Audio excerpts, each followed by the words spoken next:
I'm Brice Futch, I'm Spencer Amaral. and this is The Way Forward.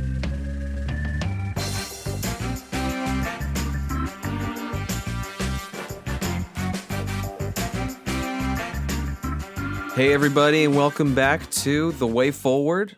This is Spencer Amaral. It's a joy to be back with you. And I got Brice Futch here again. Hey. As usual, Brice, I wanted to sit down today and talk with you about your recent declaration for office. Yes, we have just announced. Yeah. This is our first chance doing one of these podcasts since you've announced that you're running for state senate here in Georgia. That's right, District 21. So I have a lot of questions about that, and I think that this is a really cool opportunity to see someone like yourself diving into local politics, state politics, getting involved in the good fight in their own community. And so I'm going to ask you some questions about that process, how you got here, and the roadmap going forward. Thanks for the opportunity. I'm excited to talk about it today. Yeah, so first of all, how did you decide to jump into this race for state senate? Great question. So for a long time, we were kind of eyeing and looking at a different race that we thought the Lord was preparing us to run for through different contacts He's allowed us to make and different relationships He's allowed us to build. And it became clear that seat was not going to be an option. And we thought, wonderful, we get to take a break, we get to relax, get to enjoy the day job, get to enjoy the kids, and have some peace and quiet for a little while. And then Senator Beach was appointed to U.S. Treasurer, and he'll be taking that seat. Well, I guess he just recently was actually formally appointed. But so Senator Beach got appointed Treasurer, and it opened up a special election for the Senate District. And so we really, even then, didn't think much about it, but we got approached by some supporters, and they said, hey, look, you were already preparing to run for this other seat. There's some really great opportunities to do some good work here. You and Brooke should pray about it and consider putting your hat in the ring. So we did. We took the weekend, thought about it, prayed about it, fasted a little bit, sought some wise counsel from people like yourself and some other folks. And then on Monday, so he announced on Friday that it got leaked on Friday that he was getting the appointment. We got approached Friday night, and then we took the weekend. And then Monday, we spoke with our consultant and talked about where we were and how prepared we were. And he thought we had a real shot. So, yeah, I'm not going to say we fell into it, but it wasn't on our radar until just recently. But we really think there is a great opportunity to do some really good work in the state senate. We've always talked about serving community and serving locally, and this is an extension of that. We see it very much as a continuation of what we've already been doing now, just in a more formal capacity. So we're really excited to get out and to meet voters and to earn support and take this thing to the next level. When's the election? So at the time of this recording, it hasn't been announced yet. Okay. We expect it to be June 17th. There's a Public Service Commission primary on that day already. And with the new election law, there's some leeway that the governor has on when he calls the elections for. And so we expect them to tie the two together. That way, Cherokee and Fulton counties aren't having to run two elections back to back. So our expectation is it'll be June 17th. So you mentioned this is a little bit of a change of gear and approach for you between state senate or federal house. And so for you to approach the state senate, what are you most excited about doing on the state level here in Georgia? Yeah, I think there's a couple issues that I really want us to take another look at. Three issues in particular. The first one is the income tax. So Georgia has been working to lower the income tax consistently over the last several years. We're very fortunate. We do have a balanced budget in Georgia. Everything has to equal out. However, we don't do zero-based budgeting, and so there's always growth. I think if I remember my numbers right, our budget has grown by 62% since 2009, with only 19% population growth. So the growth of the budget has greatly outpaced the actual need and growth in population. So for me, that's a huge issue. I'd love to see us continue to cut wasteful spending and get back to a more smaller, controlled budget, which then allows us to do a lot more with the money that we have and lets more Georgians keep more of their paycheck. But Mississippi just passed a new consumption tax, repealing their state income tax, replacing it with that consumption tax. if I remember correctly, they're the first state to make the jump. These other states that run off of sales tax, like Florida, Tennessee, they've always had a sales tax. They never had an income tax to begin with. So there's very few states, other than Mississippi, that have made that transition. So it is doable. It will take a lot of work. It will take a lot of effort. And we're already moving in the right direction, but I'd really like to see us step up that movement. I've been a fair tax guy for a long time. I was originally introduced to it when I worked on my Cuckobees campaign in 2016. I love it. I think it's a brilliant way to do work. I think a lot of the models that people look at for the consumption tax, and they set the percentage fairly high, or higher than they need to, because they don't take into account, or they only take into account people who are currently paying their taxes. So they don't add in the thousands of people across the state that currently skirt their income tax. Whether that's the small business owner that doesn't report all of his income, or whether it's the guy who's selling something on the street corner. Like there's a lot of folks that take something. something. And to be clear, I am in no way comparing small business owners to drug dealers. Not at all. But it keeps folks honest. And that's up to you. But it keeps folks honest, and it allows everyone to pay in. So there's no one that can skirt the income tax. It also reduces the pay. So when you pay on a consumption tax, you're paying on new goods only under the fair tax model.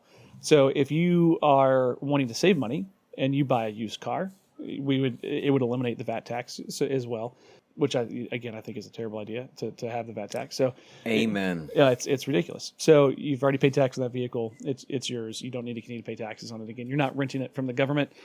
Same thing with your property tax, and that's a whole another can of worms. Right. But you shouldn't be renting your house or your land from the government.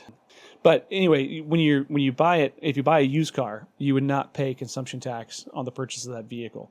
So that saves you money. So if you're somebody who makes a lot of money and you want to drive a new car and that's important to you, that's okay. You're going to pay more in taxes for it, which also makes it a naturally graduated tax, right? So the folks who make less, who tend to buy used clothes from Goodwill or Salvation Army, or who buy used vehicles, or who aren't buying a lot of new consumer items, they will save money on their taxes.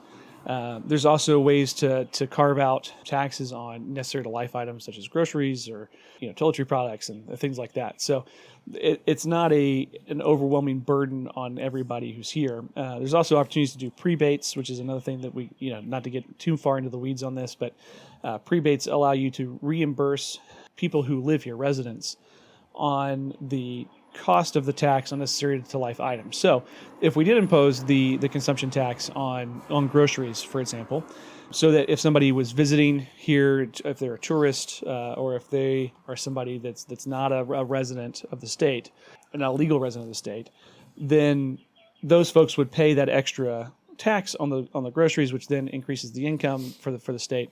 But then the average resident of Georgia would get basically a check at the beginning of every month that would offset what they would pay in taxes on their groceries. So it's a great way to relieve that tax burden on the individuals that live here, that work here, that are invested here, and shift that tax burden to other folks, which is a key thing to do, in my opinion. So continuing to decrease the income tax is a big one. Making that swap to a consumption tax, I think, is really important. That's kind of the first piece, and then the second one is school choice. So we currently have a voucher system in Georgia. One of the way that works is your school has to be in the bottom 25% of performing schools across the state.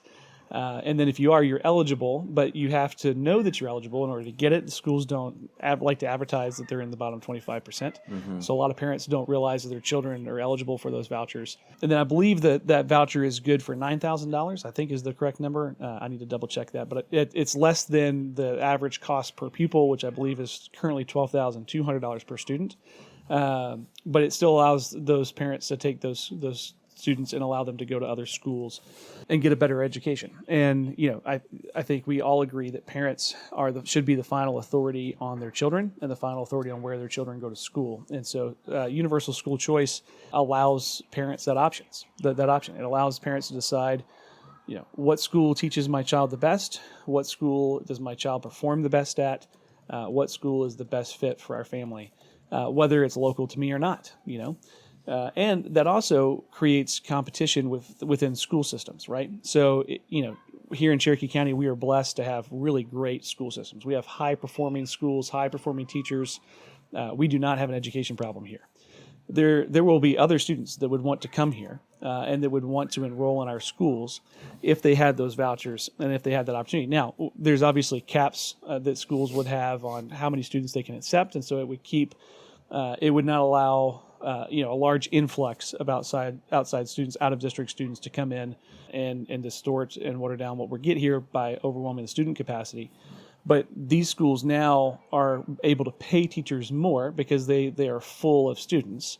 High-performing schools would be full of students, which then gives more funding to those high-performing schools, which then allows the teachers in those high-performing schools to make more money and to be paid more and compensated better for their performance, right? So it's good for students, it's good for teachers, and it's good for schools because the funding follows the student. I think that's a really important piece to remember, is that school choice is not about, it's not about how terrible the public school system is. And there are some schools that have some real issues. But like I said, here in Cherokee, we have great schools, and we need to allow them to make as much money as they can by competing for these students, by having great teachers, which we already do, allowing those teachers to make more money, allowing those schools to be better funded, and but most importantly of all, allowing parents the final say over where their children go to school, what they learn, how they learn, all of those things. And then the third one I would say is an increase in family values, family rights, family opportunities. In the pro-life space, there's still more work to be done. The heartbeat bill was a really good first step, but that's not enough. We just, this last legislative session, we passed an IVF bill, and I totally understand why we did that, but I think we missed an opportunity to get to kind of qualify IVF a little more, to create some more restrictions and to help us avoid potential abuses of the IVF system down the road.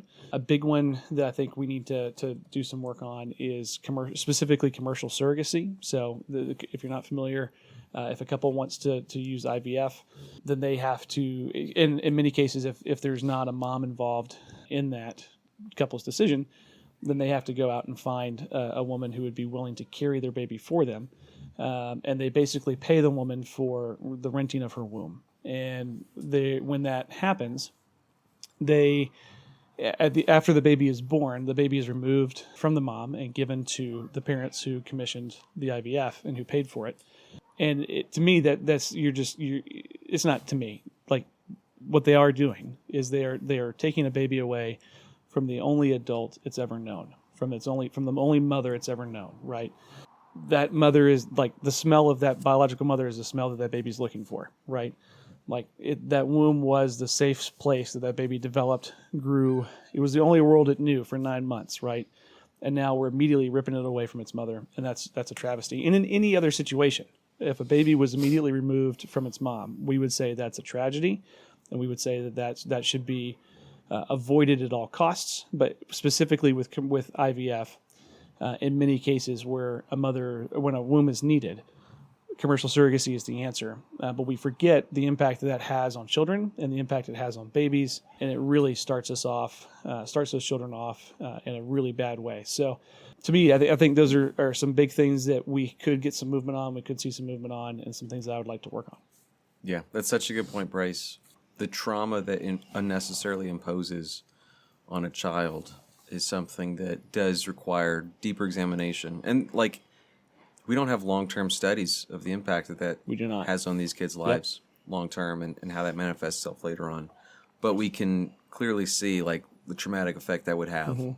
Absolutely. On day one. Yeah, and even going back to some of the work that President Trump's done recently on ending birthright citizenship, that's another huge use for commercial surrogates. Is you have foreign couples who say we want our child to be born in the United States.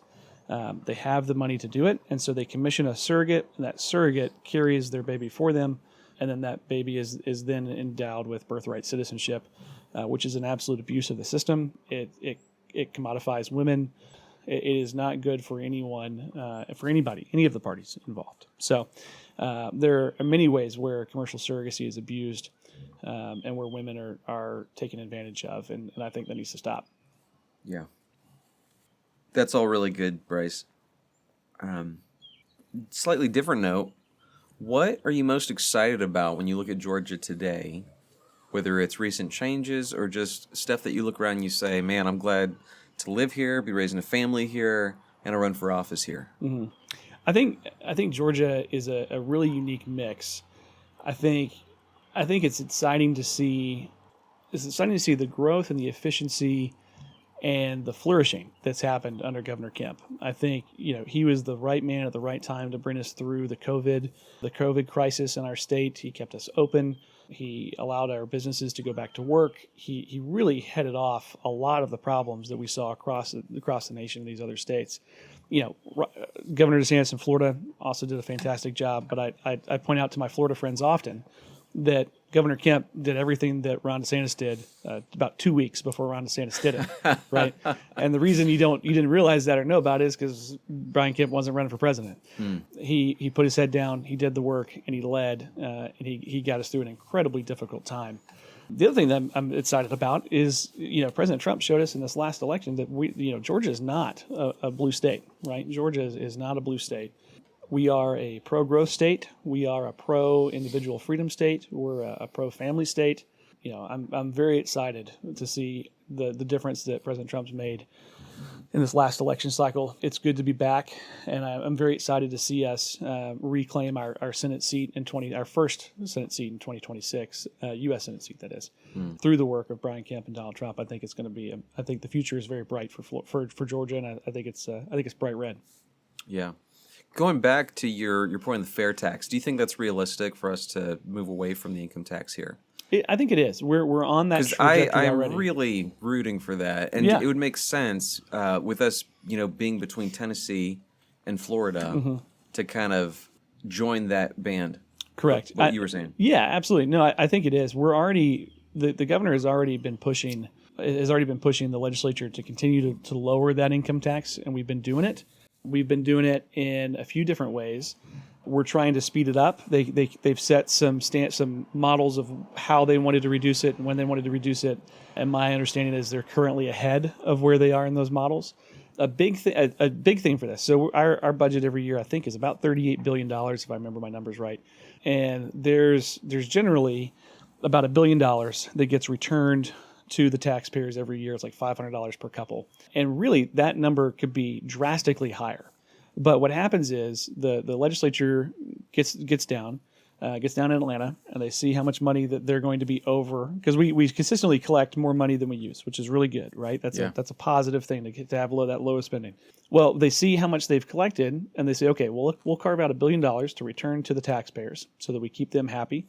And we can show that we've consistently given them a return. But now we have all this other couple $1 billion that we could go ahead and spend that's in our overage that we can expand our spending by, which is why we've gotten to the point where we've grown by 26% on our spending when our population has only grown marginally so. So I think there's a real opportunity if we can actually tighten our belt and we can actually do the hard work of saying, okay, going back to our podcast on season 2. What is the right role of government, right? It's to restrain vice and promote virtue.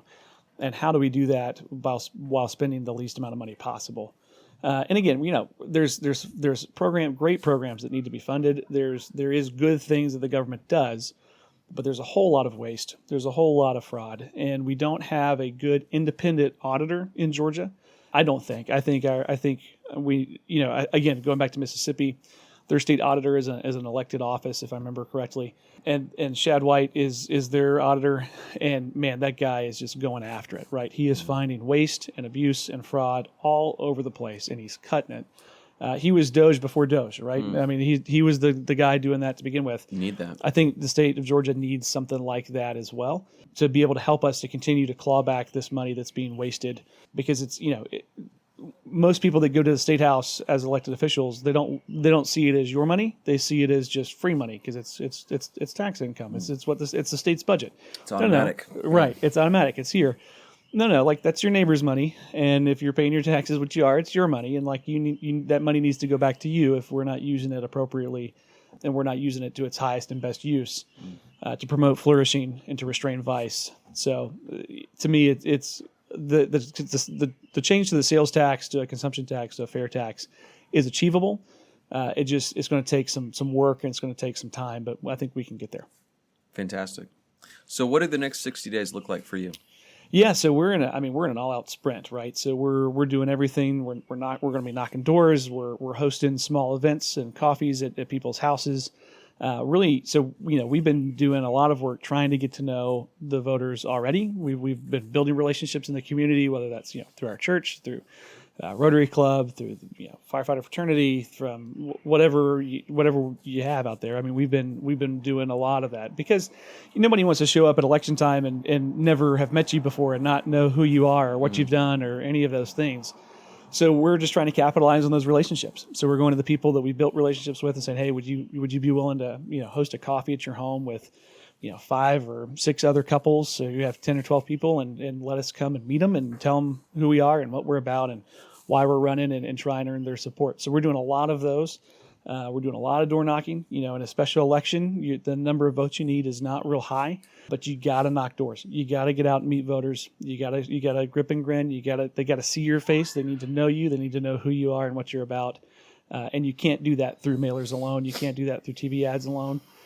There's 7 right now. There's 7 people. The filing deadline hasn't closed, so we'll see who actually files. But there's 7 people that have said, "Hey, I'm running for state senate," and several of them are self-funders. They're going to put $400,000 or $500,000 in this race, and they're going to send you a lot of mail, and they're going to send a lot of advertisements on TV and social media and radio. But if they're not out pounding the pavement, burning that shoe leather, meeting you, shaking your hand, then somebody that's a scrappy insurgent like us has a real shot. So that's what we're going to be doing.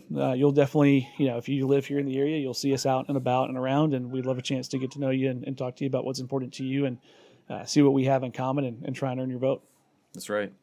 Those personal interactions are so key to winning votes, but I think they're also key to that whole keeping politics local and Absolutely. accountable to the voters. Mm-hmm. And so I love that you're doing that and you value people in that way.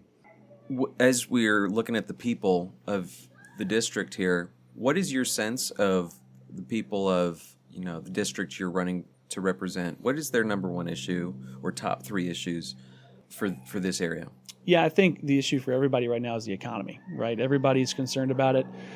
If you're if you're about to retire, if you're a retiree, or if you have a lot of money in the market, and you're very concerned with the tariffs, you're very concerned with what the market is doing, because that's where a lot of your investment is tied up in and in your future. If you're not at that stage yet, if you're somebody like me who's got a young family, you're trying to make ends meet. You're looking at the inflation at the grocery store. You're looking at the inflation at the gas pump. You're looking at the price of eggs, and you're saying, man, how is this still sustainable, right? How are we going to keep up here? 90%. Well, that's a made-up number. That's a made-up percentage. A large portion of of folks out there, I don't remember what the actual number is, but a large portion of folks don't have any kind of significant safety net worth of savings, right? Right. And so the widespread concern right now is monetary. It's what's the next 6 months going to look like? Again, at the time of this recording, President Trump's announced his 90-day stay on the tariffs, and it looks like the markets are reacting pretty favorably to it, which should drive down and help with lowering prices here locally for those of us that aren't heavily invested in the market yet. And for those that are, it should help them regain a lot of the value that they lost out of their 401k in the last 3 or 4 days. So, the market's really unstable right now. I think the White House has a plan, and they're working that plan. And they're confident it's going to pay off, but I don't know that everybody shares the same confidence, and so I think that's a big issue. So, talking about lowering the income tax, letting Georgians keep more of their own money, I think is really important. Lowering and getting rid of just needless regulation on businesses, I think is really important. Streamlining processes for innovation, streamlining like permitting processes, streamlining those types of things, I think is really important. I think ending a lot of these tax credits that we have out there will also help provide more money for the budget, which then allows us to lower the cost and lower the taxes for everybody. Your best if you're not going to have a consumption tax, you have to have low taxes, broad base. That's your goal, right? And so ending a lot of these loopholes, I think, is really important, and will put more money back in Georgians' pockets. And I think that's a really critical part right now. Yeah.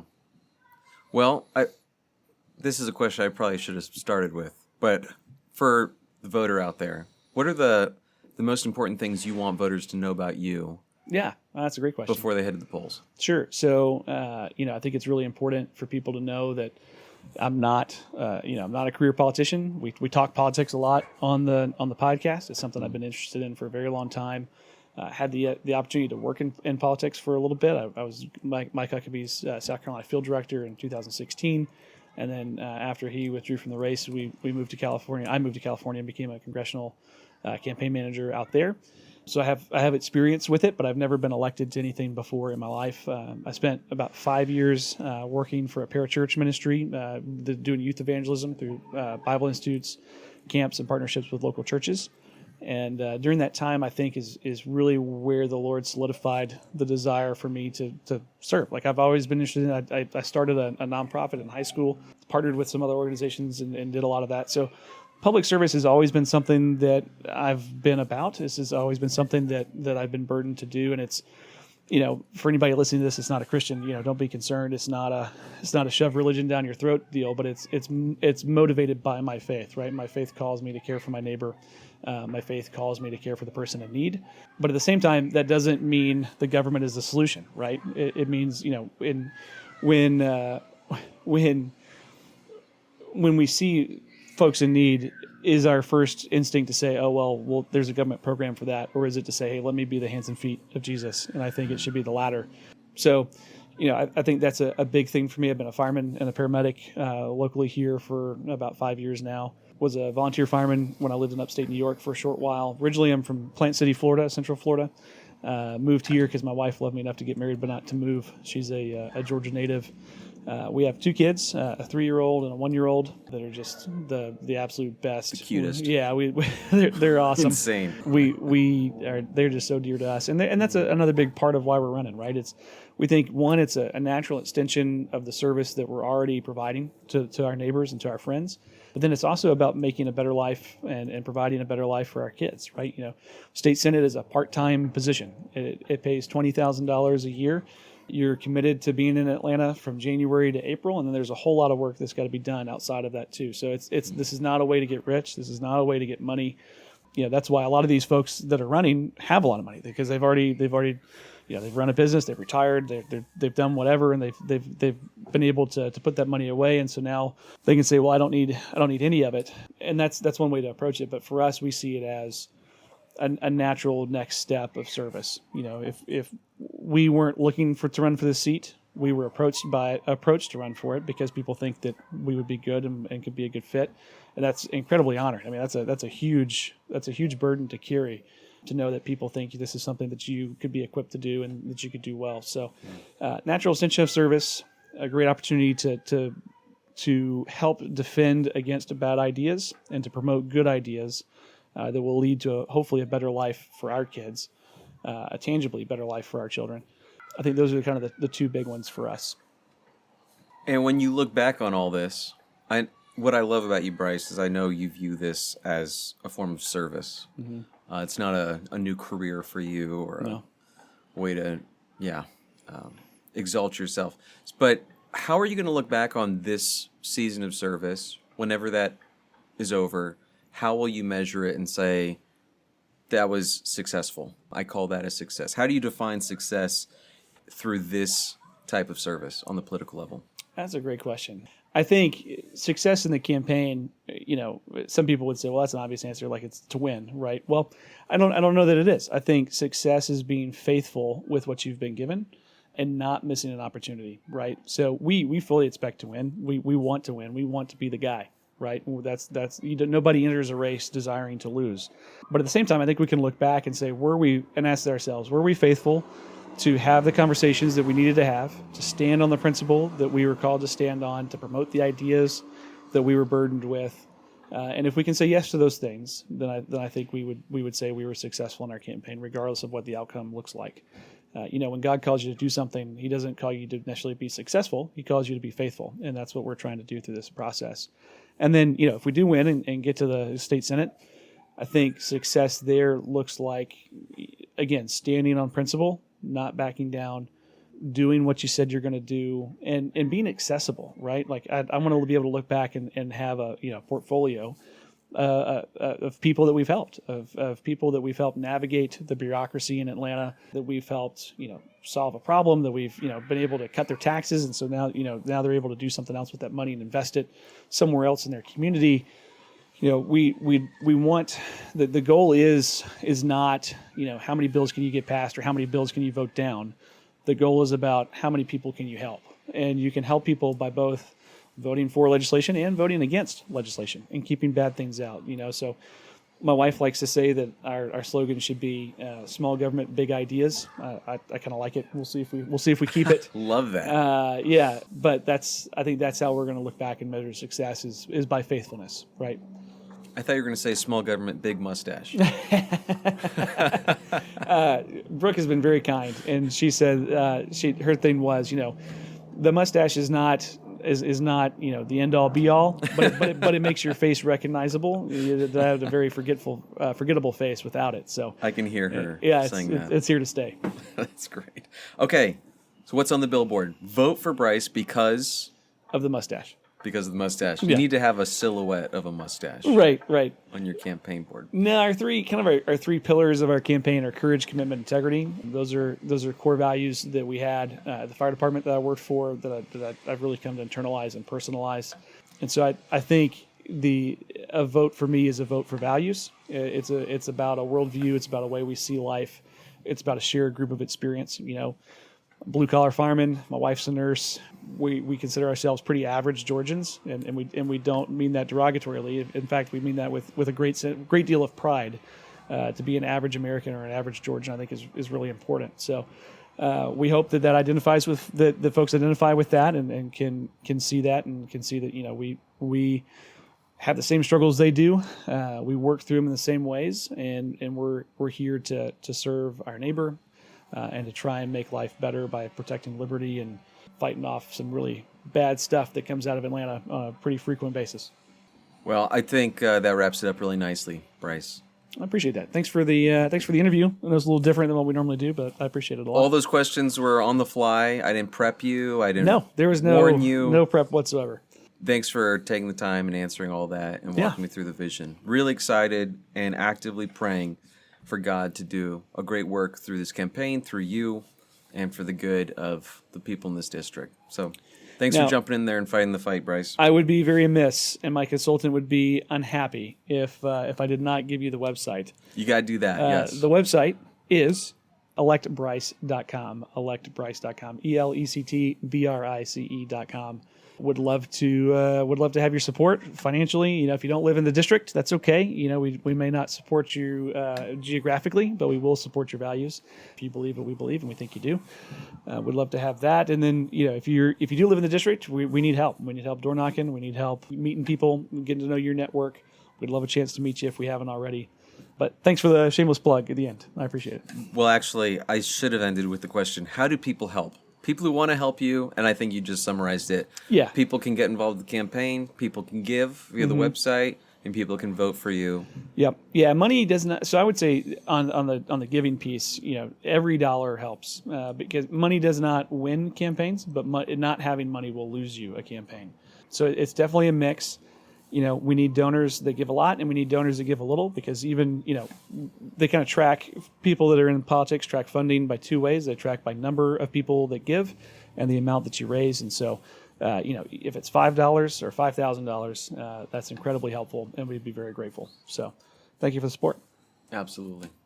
Well, thanks, Brice. And everyone out there, thanks for listening. Check out Brice's website, support him any way you can, and keep him in your prayers and his family during this campaign season. It's going to be a sprint. Godspeed, Brice. Thanks. Appreciate it.